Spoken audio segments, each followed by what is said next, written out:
In Paso Loutre, the marshes are covered in crude. The sight is sickening. So is the smell. There's little sound, no sign of life. We reached the marshes on airboats, accompanied by Louisiana's Governor Bobby Jindal and Billy Nungesser, president of Plaquemines Parish. BP hazmat crews working on beaches, but I mean, why aren't there hazmat crews here right now? They don't have a plan. They told us they did, just like they told us it wasn't going to come in here. Usually you'd pull in here the fish, the minnows, a trout would be running behind a minnow. Action all over. It's dead. Look, there's not a bug, there's not a squirrel, there's not a fly, there's nothing. And there's no one cleaning it up. Why isn't somebody cleaning this up now? Well, that's a great question. Again, you know, Billy presented his plan yesterday, and he's basically said he hasn't been able to get a response. He's basically said to BP and the Coast Guard, in 24 hours, if you don't approve my plan, I'm going to implement it anyway. The federal government says that they've got a boot to the neck of BP. Do you see that here? No. No, you know, they keep talking about the thousands of people they have, and they do have 1,000 people eating in the tent there in Venice. Why aren't they out here cleaning up? Do you see any boats out here?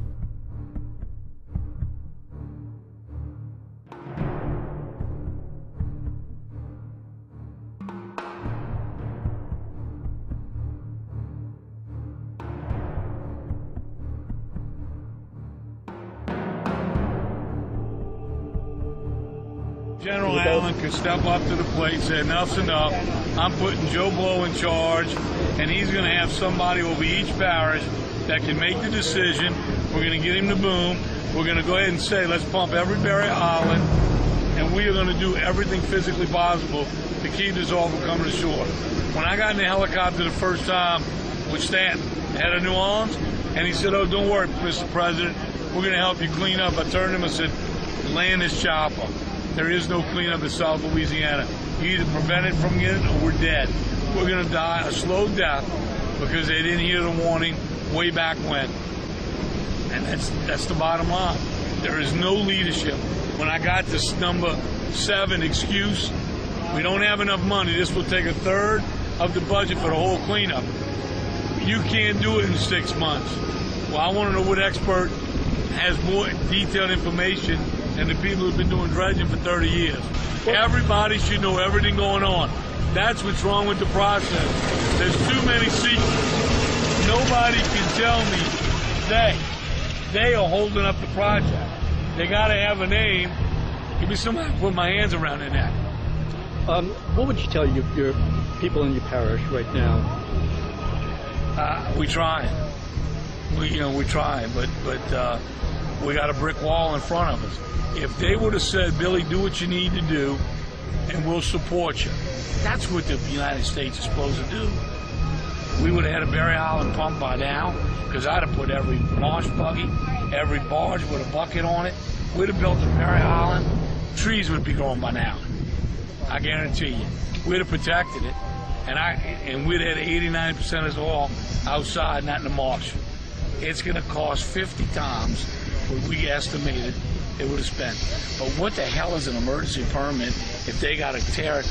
We spent 2 weeks putting it together. Something stinks. They were told to hold that permit up for some reason. Colonel Lee worked too hard to help us. He was excited for the first 2 weeks. When he walked into that airport on Monday evening, there was a different man. He didn't even look me in the eye. Well, we got a lot of things to look at. Well, what? A lot of procedures. Well, what are those procedures? Well, a lot of them. That is bullshit. That is a cop-out and excuse. And we paying for that. We paying for it with their salaries, and we paying for it with the marshes and the wildlife in this state. And for that, it's criminal. They ought to go to jail. Is that bad? Anybody that stays in the way of doing everything physically possible, we should be throwing a kitchen sink at this place. What do you mean we don't go out in the afternoon to deploy boom? My guys were out there with flashlights last night.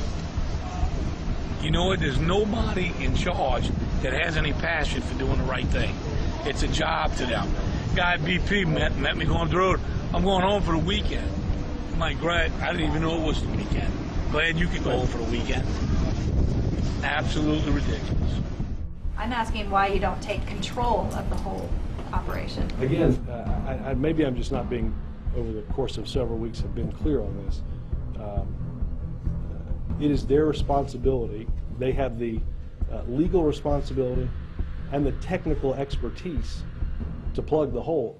They're responsible, and we are overseeing to ensure that what they're doing is what needs to be done. But if they're not getting the job done, does the government just stand there as a spectator Chip, and hope for the best? Chip, there's nothing that would denote that the federal government has stood there and hoped for the best. What are you asking them? BP is not accomplishing the task. Why doesn't the federal government come in and take over and get the job done? You can't do that from a private company. The information, first of all, the pilot. AIG what to do. Pardon? You took over AIG. Well, you know, Why is the Coast Guard being cooperative with BP officials and threatening the arrest of journalists for trying to take pictures? I'd have to look at the story. This video was shot by the local parish government in South Pass.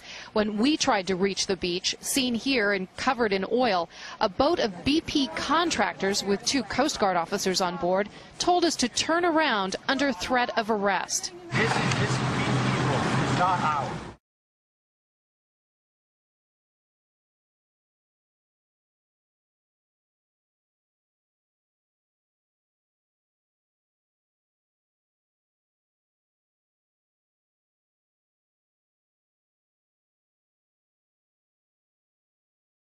If any of you are thinking of coming to the United States, I would suggest that you heed the warning in the following song.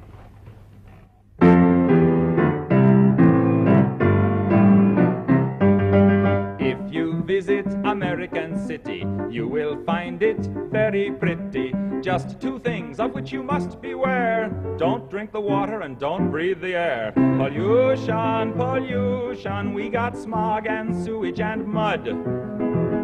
Turn on your tap and get hot and cold running crud.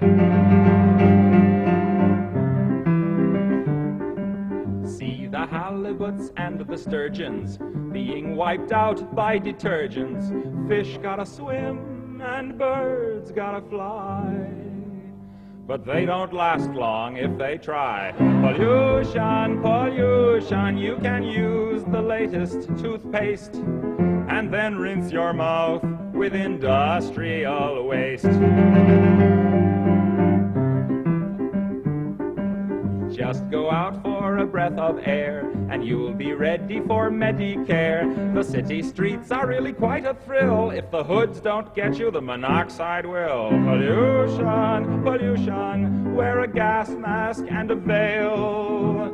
Then you can breathe long as you don't inhale. Lots of things there that you can drink, but stay away from the kitchen sink. Throw out your breakfast garbage, and I've got a hunch that the folks downstream will drink it for lunch. So go to the city, see the crazy people there, like lambs to the slaughter.